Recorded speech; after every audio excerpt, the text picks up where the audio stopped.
Our newsroom with a story that has a lot of parents talking tonight, Mary. It sure does, Heather. You know, they're the four letters known to give any parent anxiety, ADHD. How do you know if your child has the disorder, and should you medicate?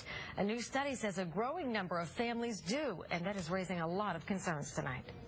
A new study by the Centers for Disease Control puts forth alarmingly high numbers. Nearly 1 in 5 high school boys in the U.S. have been diagnosed with ADHD. Roughly 11% of all school-aged children, that's about 6.4 million, have the disorder. That marks about a 53% rise in cases over the past decade. There's no way that these numbers are 100% accurate. And again, it's not a reflection of how the study was done. Dr. Anthony Rayo is a pediatric psychologist and specializes in how boys develop socially and emotionally. He says it's a fact that more than 1 million kids in the U.S. are misdiagnosed with ADHD, often accidentally by well-meaning teachers and parents. Since the 1970s, children in America have lost about 50% of their unstructured outdoor playtime.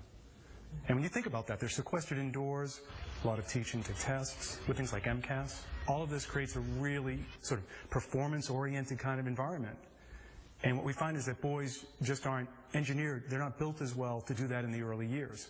And that's when a lot of these diagnoses first start. So what do the numbers really mean? That's what Congressman Tierney wants to know. He's pushing for a congressional review, worried that we've become a nation dependent on Ritalin. Is there too much advertising, leading people to go and do this, and parents to argue with the doctors to get it? Our doctors too easily prescribing it because it's so subjective.